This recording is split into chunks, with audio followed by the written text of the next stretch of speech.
As a speaker, wag na daw namin i-introduce. Siyempre, ang ating batang-bata at puging-pugi, si Rev. Christian Makutan. Magandang hapon po. Maganda daw yung mic na. Hello, ayan. So, mas kailangan nating bigyan ng pansin ko kung hindi namin pwedeng i-skip, kasi kahit times up na tayo na nakalagay sa program ng alas 4, hindi namin pwedeng i-skip. Bakit? Kasi ito yung gagawin niyo sa mga parokya. Okay? So, pagkatapos itong assembly na ito, mag-organize kayo ng inyong mga assembly sa mga parokya, sa inyong mga BEC, para sa inyong voters education. Okay?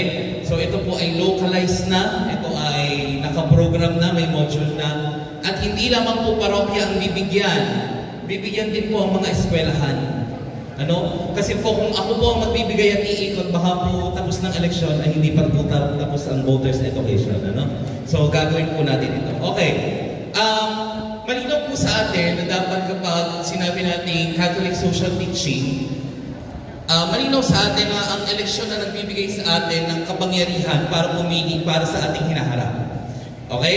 So sabi ni Roald Dahl, isang British writer, somewhere inside all of us is the power to change the world. May kakayahan tayong baguhin ang mundo. Meron. Kaso hindi natin ginagamit. Isang araw, umuupo tayo sa eleksyon, hindi natin ginagamit na mabuti para mabago ang sistema at ang mundo. Okay? Kaya po sa Catholic Social Teaching, meron po tayong tinatawag na Sea Judge Act. Maiintindihan niyo po bakit ako magbibigay ng national situationer bago ang voters education. Okay? Maiintindihan niyo yun. Okay? Kasabihin niyo, ba yan? Tayo simbahan, tayo katoliko, magme-mention tayo ng mga politiko, magme-mention tayo ng mga issues ng simbahan. Karapatan po natin yan bilang Kristiyano. Sapagkat ang unang bahagi ng Sea Judge Act ay see. Kailangan bubuksan natin yung mata ng mga tao sa kung ano nangyayari sa lipunan natin. Hindi po pwede lang sasabihin, okay ba yun? Mayayaman tayong lahat. Sino dito mayaman? Sino dito ang hindi apektado ng inflation? Sino dito ang ayaw sa impeachment? De, joke lang. Okay? So may mga ganong bagay. Kailangan bukas yung mata natin. Kaso, ilan lang sa atin yung bukas. Ilan lang yung nakakakita. Yung iba pikit pa rin. At yung iba nakatingin pa rin sa sarili. Okay? So in the Catholic social teaching, it is important to see before you judge and before you act. Ang nangyayari sa botohan, nandun na agad tayo sa act, pero walang see at judge. Nakaranas na po ba kayo pumila sa botohan? Sino nakaranas na pumila? Lahat tayo. Nakita niyo yung mga kasabay niyong bumoto? Nakita niyo kung paano sila magloko-lokohan sa loob habang nakapila? Naalala ko, kung pinakaboto, bumoboto sa aking sariling barangay, nakaklerical ako. At makikita mo yung isa may hawak pang fishbowl, parang tambay na papasok na sa presinto, iiwanan yung fishbowl sa labas. May dala-dala pang palamig, nagloloko-lokohan pa, o BBM, mga ganun-ganun pa. Imagine niyo kung gano'n tayo hindi kaseryoso sa pagboto.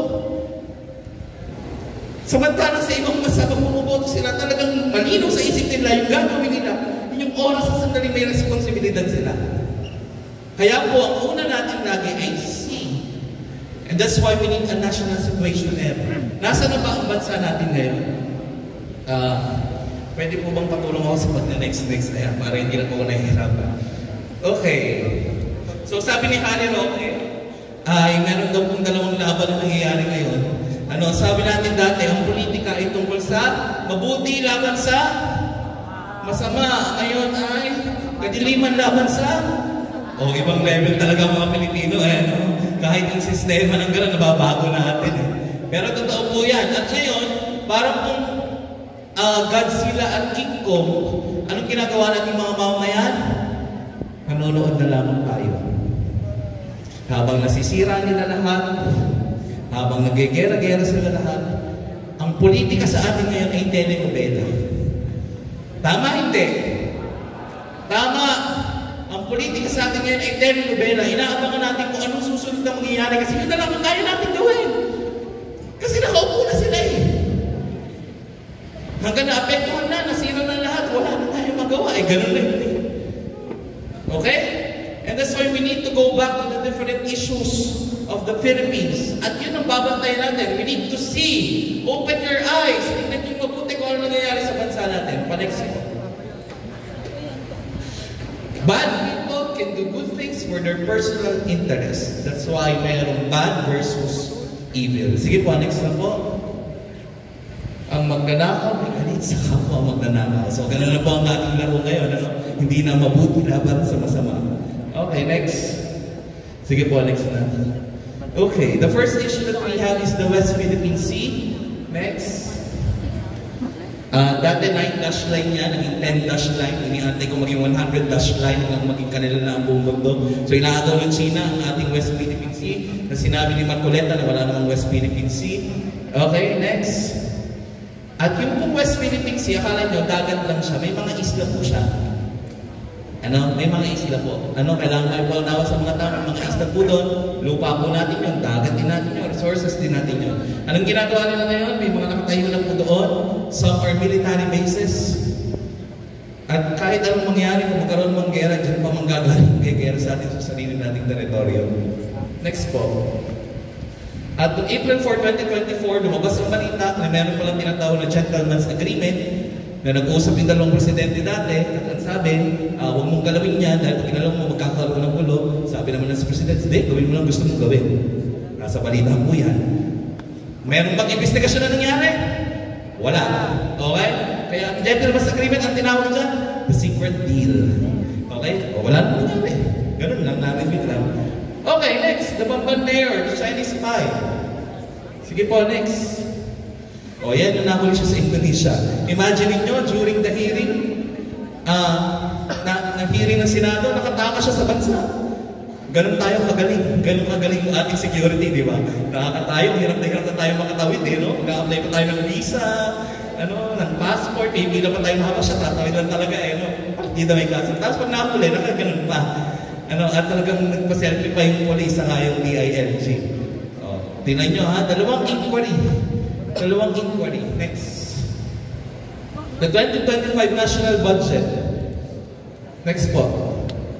6.4 trillion budget with budget cut on DepEd and zero subsidy to PhilHealth.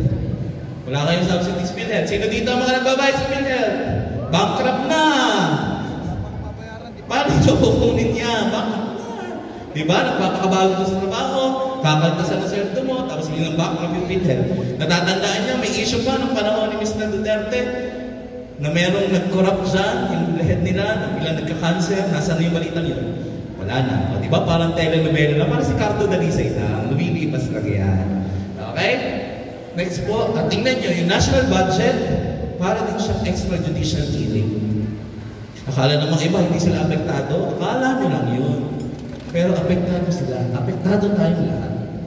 Patahimik na pagpatay sa atin ng unti-unti. Bakit?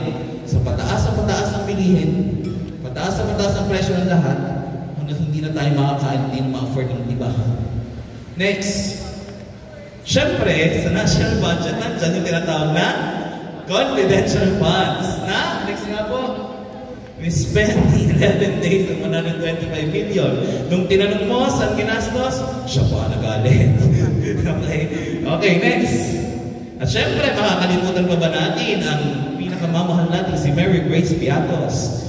Nasabi ni Senator Ronald Bato de la Rosa na meron naman talagang mga Piatos ang pangalan. Meron pa nga po itong tempura, nova, kompletuhin na natin yung groceries, at sangpenmanship. Kaya naman, next po, dyan simula ang dissolve ng unity. Yan ang King Kong versus Godzilla. Gabing-gabi, nung na-detain, yung kanyang secretary, pinagmumura niya ang presidente, ang House Speaker, ang First Lady. Ayun, away, pinagdaan pagpatay. Kaya ano susunod na mangyayari? The impeachment of the Vice President. Di ba? Walang telenovela talaga. Tatawa kayo, no? Galing natin, eh. Yan, nagkaroon ng impeachment. Next po, 215 lawmakers impeach the Vice President. Next, ito yung masakit na katotohanan. The political turmoil we're seeing now is largely brought about by the leaders we elected. The Philippine elected. Sinong boss nung araw na yun? Kayo. Sino nag-hire sa kanila? Kayo. Tayo. Sakit, no? Diba? Kahit sabihin nyo, diba binoto nyo, kasi binoto ng majority, pero masakit. That's why, dear brothers and sisters, I want you to see kung gaano ka-crucial ang trabaho na bilang PPCRV. Kanina, dinidiscuss yung napakaraming technical sa PPCRV. Alam nyo, wala na kwento yung technicals na yun. Kung hindi tayo magtatrabaho, nahubugin ang puso at isip ng Pilipino kung paano ba talaga tayo dapat bumuto. Kasi kahit ilang ER ang ibalik natin, ibalik doon sa national post, kung ganoon pa rin yung boto, walang mangyayari. Walang pagbabago ng nangyayari sa Pilipinas. Next po. At ngayon po, ang kailangan na posisyon na a-apply nila ay 18,320. 18,320 ang hahanapin nating posisyon. Ilan ang mag-a-apply sa kanila? Next po. Elective positions. Ang nag-a-apply ngayon ay next 43,033 COC filers. Nag-a-apply sila sa inyo, sa ating lahat. Okay? Next po. And that's why democracy has to be born anew in every generation. And education is its midwife. Kung hindi nyo sisiya sa ating mabuti, yung mga nag-a-apply na yun, tatanggap kayo ng tatanggap ng mga magnanakaw, mamamatay tao sa sarili ninyong tahanan. Sisirain ang sarili ninyong bahay. Ganun lang po kasimple yung logic. Ano? Pag ipapaliwanag niyo sa mga tao, ganun lang kasimple yung logic. Nag-a-apply sila sa inyo, halimbawa kasambahay, tatanggap ka ba na magnanakaw sa kasambahay? Hindi. Tatanggap ka ba na magsusunod sa iyong sariling bahay? Hindi. Tatanggap ka ba ng papatay sa iyo? Hindi. Bakit? Kasi pipili ka ng tamang empleyado para maglingkod doon sa bahay mo. Napauunlarin yung bahay mo. Okay? Next po. Kaya po papasok tayo sa voters education. Next. Meron pong ginawa yung Tibok Pinoy. Sinabi na po kanina sa PPCRV. Sige po, next po. Yan. Sinasabi nila doon sa Tibok Pinoy na inuhubog sa atin ay model Filipino. Paano natin hahanapin ang model Filipino sa iba kung sa atin mismo wala? Kaya dapat sa mga modules na yan, may magalang, matapat, masipag. Next po. Matulungin, makabayo, magpanuri na nakabugat sa pagiging makadiyos, dapat matagpuan muna sa atin. Okay? Kaya po, ang gagawin natin, sige po, next. Makikita niyo sa PPCRV.org, pero ang gagawin natin ay ilo-launch ulit natin itong hashtag Kamalayan. Natatandaan nyo, yung 2022 election, meron akong nilabas, meron kami nilabas na 8 videos every week. Ano? Sinasummarize namin lahat ng values na yon. Tapos dapat yon piniplay bago magsimula ang banal na misa. Ngayon, naiintindihan niya kung bakit mahalaga yung video na yon. Yung 3 minutes, 1 minute na yon, ina-explain doon yung mga values sa yung mga issues ng Pilipinas bago magmisa. Eh, napakaraming parokyang hindi nagpe-play nun eh. At napakaraming PPCRV volunteers ang hindi rin nagsishare ng video. Eh ngayon, di ayun ang ating di Godzilla versus King Kong. Tayo, enjoy tayo, okay? So, patesting lang po ng isang sige po, i-click nyo lang po yan.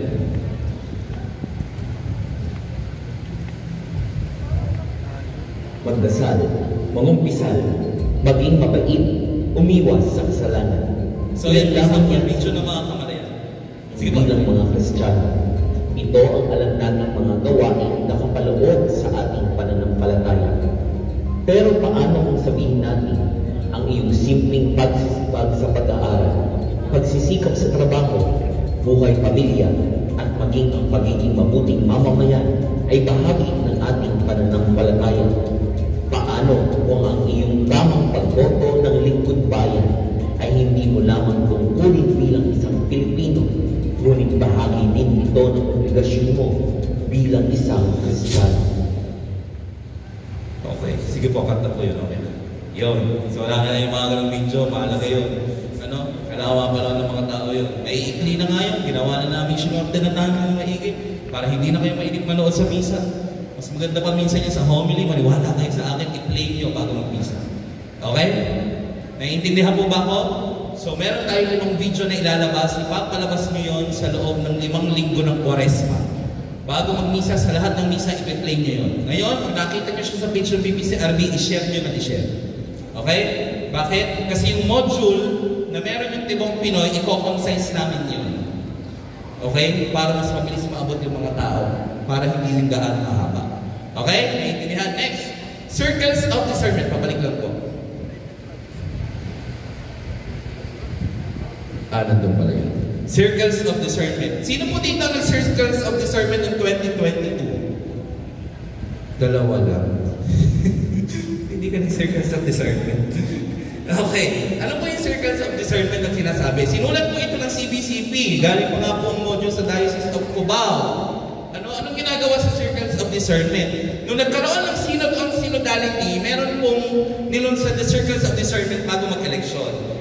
Gaya ng synod on synodality, nag-iikot po ang mga PPC, nag-form sila ng mga assembly, tapos iginugrupo nila yung mga tao sa 6. Okay, 6 na miyembro sa isang circle. Tapos, ang ginagawa po doon, nagkakaroon ng mock election. Okay? Nagkakaroon ng mock election. So, sa umpisa, nadadaanan natin mamaya yung circles of discernment, doon sa mock election na yun, ginawa namin dati ay mga totoong kandidato. Okay? Pero naging problema po yun. Bakit? Kasi grabing tension yung election ng 2022. At nakita ng marami na yung simbahan nga ay ini-endorso yung isang kandidato, kaya feeling nila yung circles of discernment ay may bahing politika talaga. Okay? Kaya ngayon, ang gagawin natin sa circles of discernment, nagagawin nyo sa inyong mga parokya, sa inyong mga BEC, sa mga school, babaguhin natin ng konti. Okay? So, ganito ang gagawin natin. Okay, ganito po yung procedure ba? Next po tayo. Sige po, next. Yan, sisimulan po muna natin sa prayer ng Halina Espiritu Santo. Sige po, next na po. Dasal muna. Next. Next. Video po yan ng Circles of Discernment. Tungkol saan ba siya? Sa araw ng halalan. Sige po, next nyo na po. Mapayat pa po ako dyan. Sige po, next na. Basta may video na yon. Okay. Magsisimula yung first mock election. Okay? Pagkatapos na explain, ano ba itong circles of discernment? Saan ba natin ito gagawin? Paano natin ito gagawin? So, ganito karami na yon. Halimbawa, ito na yung assembly. Hindi na natin i-grupo ng maliliit. Para isahan na lang. Okay, first mock election. Ang gagamitin lang natin ay mga hindi totoong kandidato, pero may mga karakteristik. Okay? Candidate number 1. Anong hinahanap mo sa isang kandidato sa pagka-mayor? Example lang yan, okay? Sige, next po tayo. Candidate number 1. Okay, si candidate number 1 ay kamag-anak ko. Third degree kasi. Siya ngayon ay kasalukuyang konsihal ng inyong bayan. Tandaan nyo ha, mayor ang hinahanap natin. Lagi kanyang binibigyan ng ayuda at ng lahat ng inyong kamag-anak. Ayan. Siya ay may-ari ng 5 subdivision sa inyong bayan. Di ba? Mayaman. Piling ko ito na ibaboto ko. Kamag-anak na, tapos panalo pa. Candidate number 2. Siya ang kasalukuyang mayor ng inyong bayan. Tandaan niyo mabuti ha, tatanungin ko kung sino ibaboto niyo ha. Siya ang kasalukuyang mayor ng inyong bayan. Marami ang kanyang napatayo, katulad ng ospital, bagong munisipyo, mga paaralan. Palagi ka din nakakatanggap ng ayuda sa kanya. Piling ko mayaman ka na. Kasi ang dami ng ayuda mo natatanggap. Ito ang pangatlong beses na siya ay maaaring manalo sa pagka-mayor ng inyong bayan. Okay? Candidate number 3. Siya ay isang kapitan ng isang barangay. Meron silang bukirin ng mga maliliit na business sa inyong bayan. Ayon sa social media ng kasalukuyang mayor, siya ay corrupt. Ngunit, ayon naman sa mga tao, siya ay mabuting pinuno sa kanilang barangay at tunay na naglilingkod sa lahat. Candidate number 4. Siya ay isang artista na nakabili ng lupain sa inyong bayan. Okay? Siya ay ngayon pa lamang kakandidato sa inyong bayan. Siyempre, namimigay siya ng pera tuwing merong mag-birthday at merong mamamatayan. Ngayon din ay naglulunsod siya ng mga libreng bakuna at check-up. 4 na kandidato. Sinong iboboto mo? Sino sa number 1? Ba't tayo niyo yung boto number 1? Kamag-anak niyo yan. Kung kayo mga Pilipino kayo, kung tigil-tigilan nyo. Uy, pinsan mo ko. Ako yung boto mo. May binoboto mo din naman. Candidate number 2. Yung mayor niya kasalukuyan. Ako, iboboto daw nila. Sige, ayan, dami. Candidate number 3. Dami. Kapitan yan. Candidate number 4. Ay, nyo sa artista. May pera kaya pag namatay kayo. Okay. So, ganon, ano? So, lagi tayo may mga candidate na ganan. So, sa module, pag sinend namin sa inyo, maraming example na ganan. Gagamitin nyo yan sila. Okay? So, hindi tunay na kandidato yan, ha? Baka magkasilipan pa. O, hindi tunay na kandidato, ha? Bakit kailangan natin malaman? Kasi ang kailangan natin malaman dito ay kung ano ba ang hinahanap ng isang Pilipino at paano ba talaga siya bumoto. We don't care kung sino yan. Ang gusto natin malaman, ano ba yung rason ng pagboto mo? Okay? Yun ang target natin. Okay, pagkatapos ng bumoto, next po tayo, ay ang pagbasa ng Ebanghelyo. Okay? Ito po yung sa diwa pa ng sino ng sinodality. Anong Ebanghelyo ang babasahin? Lucas 4:16-21. Ang pagpapahayag ni Jesus sa sinagoge. Okay? Yung pinadala ako, ang Espiritu ng Panginoon ay sumasa akin dahil pinahira niya ako upang ipahayag ang Ebanghelyo sa mga dukha. So, may module din yan. Next po, konting reflection yan. Ang mission natin ay pagpatuloy ang mission ni Jesus. Okay? May module. Ibig sabihin, may reflection. Okay? Kaya ang tanong natin, next po, nakikibahagi ka ba sa mission na ito sa pamamagitan ng iyong pagboto? Yung pagboto mo ba para sa mga dukha? Yung pagboto mo ba para sa mga inaapi? Yung pagboto mo ba ay para ba talaga sa bayan o para sa sarili mo lang? Okay? So may module ulit yan. Okay? Tapos, saka tayo papasok sa 4Cs. Kanina, yung KKK, ito yung 4Cs na ginamit. Character, competency, commitment, and compliance.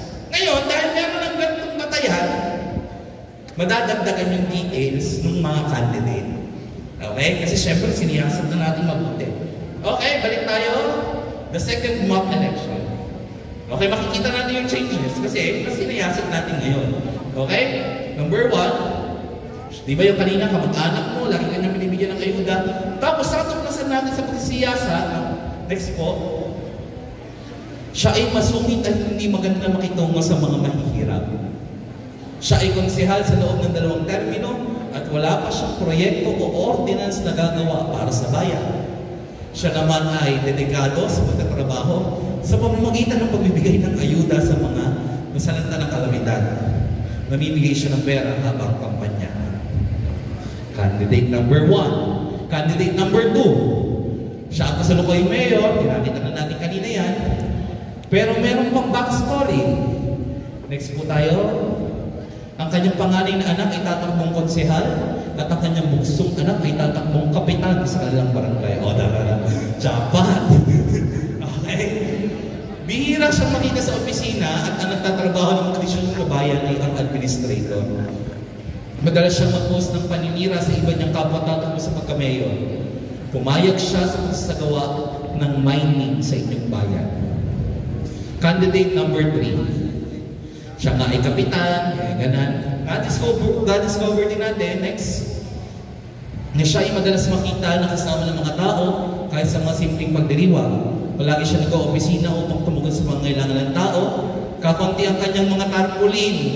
Uulitin ko, kakaunti ang kanyang mga tarpaulin. Dahil sa maliit na budget sa kampanya.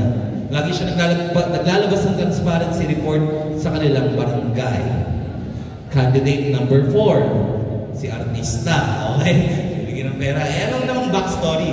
Malaki ang kanyang tarpaulin sa paligid ng bayan. Siyempre, artista nga eh. Okay? Araw-araw siya lumilibot sa mga bahay na nagpapakilala at sa pagpunta niya sa inyo, naabutan ka ng sobre. Nako, ayan. Eh, for sure, yan ang ibobote nyo. Pag kayo naabutan.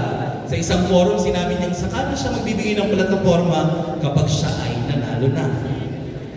Sino iboboto kay candidate number 1? Candidate number 2. O, kanina, dami ng 2 eh. Yung sa kasalukuyan mayor. Candidate number 3. Kayo? Baka hanggang ngayon lang kayo ganun, ha? Pag kayo naabutan ng sobrang tuloy ko kayo. Candidate number 4. O, diba? Pag binubuksan natin yung mata, natututo tayo. Ngayon, pagkatapos na, bibigyan ng mga participants ng pagkakataon upang siyasatin ang mga tunay na kandidato ayon sa 4-6. I-distribute nyo ngayon yung mga tunay na kandidato. Ngayon, doon sa discernment na yun, pwede doon sa mismo sa oras na yun, doon na sila gumawa ng kodigo na tinatawag. Tingnan nyo mabuti. At least, yung paggagawa nila at pag-iisip nila, ginawa nila sa oras at sandali ng panalangin at pakikisa at pakikipagdiskusyon sa komunidad. Diba? Nasa ilalim ng panalangin, nasa loob ng komunidad. Synod on synodality. Anong ibig sabihin? Magkakaakbay tayo, magkakaakbay. Gets niyo yung procedure? Gets niyo? Sige, next po. Okay. Ano ang bibigyan nating hamon sa kanila? Pagkatapos ng Circle of Discernment, sa magawa na sila mga pagbigo, number 1, organize Circle of Discernment among your clan. Sa mga pamilya ninyo, baka pwede kayong magpaganan. Kasi may yung iba dyan, matutuwa. Pwede palang gano'n. Number 2, be partisan. Campaign for good leaders. Huwag kayong matakot.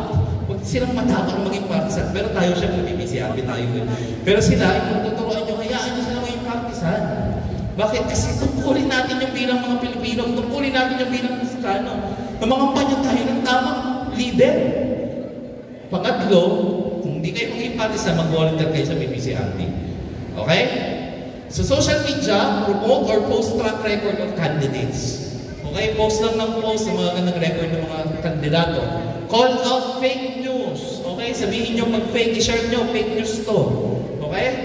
Express your reasons why you wanted or don't want to vote for that candidate. The most important, number 4, involve yourself. Makiki-involve po ang sarili. Hindi po tayo nanonood ng telenovela. Okay? Meron pa po ba? Okay, ang target po natin, ito ang mga target ng trabaho ninyo ha. Lalo yung mga officer ng voters education. Ito po ang target natin. Next po. Okay, magpapatawag kayo ng parish assemblies. Lahat ng server sa inyong parokya, mapupunta nyo sa assembly na yan, magsi-circle of discernment kayo. Okay, kung kailan kayo bahala, kung kailan libre, kung makatawag sa PPC meeting, magpaano kayo, parish assembly, okay yan. Okay? Dahil trabaho natin yung bilang PPCRB. Pangalawa, BEC or DPKK, chapel assemblies. Okay? May mga DPKK tayo, may mga BEC tayo, magpunta tayo sa mga chapel. Kung pagkatapos ng misa, pwede tayo mag-circle of discernment, mag-circle of discernment tayo. Okay? Huwag tayo mapagod mag-educate ng mga tao. At pinaka-importante sa akin yung schools. Ito pong schools ay ginagawa namin ng program na every year ay mayroong voter education. Alam niyo kung bakit? Kasi alam niyo, yung senior high school, 3 years time, magiging botante na sila. Ano? Yung mga grade 10 in time, magiging botante na sila. Papalta na nila tayo yung relasyon natin. Pero gusto natin, pag naging botante na sila, form talaga sila. Form talaga sila. Kasi doon tayo nagkaroon ng problema. Tandaan nyo, ang education po ay hindi nangyayari overnight. Na kapag tinuro ko ngayon, alam mo natin bukas. It is a formation, it is an ongoing process.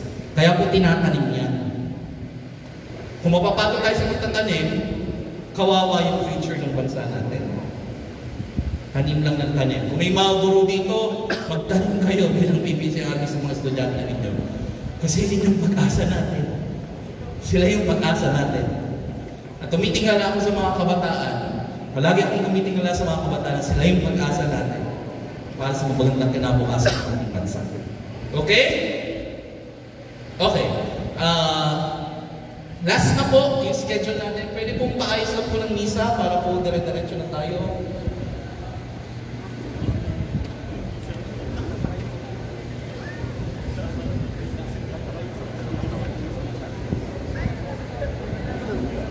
Ayan.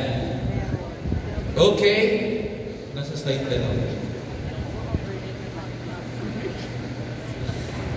Na-discuss ko po ito sa online meeting, parish coordinators. Kailangan din po mag-elect ng isang parish coordinator. Dapat po lahat ng parokya mayroong parish coordinator. Ang trabaho po niya ay ma-ensure, number 1 na work niya, ma-ensure na lahat ng ER ay makabalik dito sa San Pablo, sa center. Okay? Kailangan po namin ng inyong tulong. Dapat 100% ng ER makabalik sa ating lahat. Last election 2022, 90% lamang po na ibalik natin. May 10% pa. Malaking percent, pero meron pang 10%. Ano po naging problema? Dahil meron po tayong mga coordinators na hindi na nga kaya maghintay kasi maabot na ng madaling araw, iniwan na yung mga ERs. Okay? Alam ko po mahirap maging volunteer dahil meron pa tayong pasok kinabukasan. Meron pa tayong gawain. Alam ko naman po yun. Pero I think it is part of our sacrifice na masiguro na lahat ng heirs mabalik sa atin bilang tungkulin natin. Kaya please ensure para sa ating mga parish coordinators na magkaroon ng mga volunteer kada presinto para mabilis yung pagkukulik. Kasi may mga po tayo parokya na isa o dalawa lang po yung volunteer. Napakahirap at nakakaawa naman po. Dagdagan nyo para hindi po mahirap. Okay, parish coordinators, makiko-coordinate kayo sa vicariate. Pag kayo may kailangan ng tulong, kulang kayo sa volunteer, makiko-coordinate kayo sa vicariate. Baka may sobra sila na pwedeng ipadala sa inyo. Ganun po ang trabaho. Next po. Next po. Vicariate coordinators. Kayo po magsisilbing mga headquarters ng parokya, ng mga parokya. So meron po kada vicariate na isang headquarters. So doon sila pupunta kung may reklamo, doon sila pupunta kung may mga kailangan. Okay? So kailangan kayo po ang aming contact person pagdating sa court. Next. Ito po ang kailangan ng officer, coordinator, secretary, treasurer, logistics, voter education head, saka SOCOM head. Okay? Kailangan po natin na magdo-documentation. Makitandaan po ha. Next. Registration ng PBC Army volunteers. Na-discuss ko na rin. Meron pong group chat ngayon ng PBC Army. Kung hindi pa po kayo nakakasama doon sa group chat ay magsabi po kayo sa amin makatapos ng misa para may sama na alam namin kayo.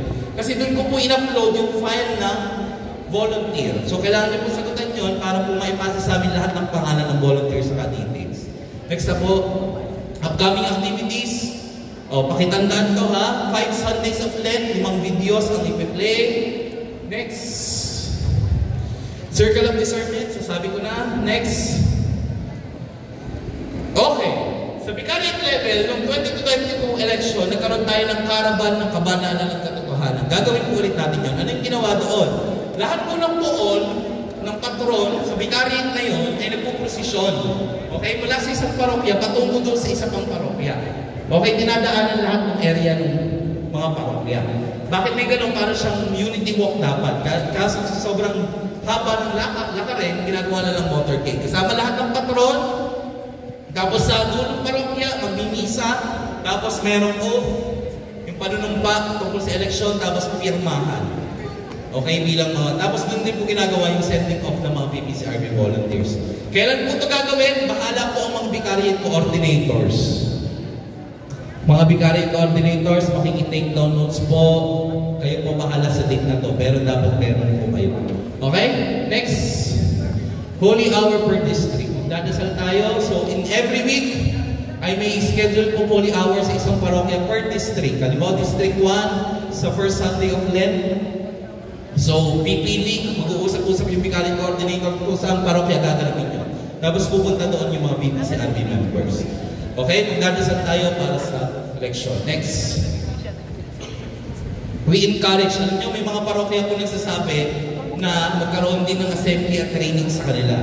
Pero po, kung magkaganon kayo, okay lang din naman po. Kaso nga lang, mas ina-encourage namin na vicariate assembly at trainings na. Para po, isahan na lang. Kasi sobrang hirap po kapag lahat ng parokya ay 92 po lahat ng parokya. Baka po patay na kami bago mag-eleksyon. So, kung maaari ay per vicariate na lang. Kung makakapag-organize kayo ng assembly at trainings. Next. Other activities. Makikitake download po ulit nito, yung binigay kanina kasi ito yung inyong mga kailangan gawin. Yung mga election day, final testing, mga pupunta. Okay. We prepare for the Holy Mass. Thank you.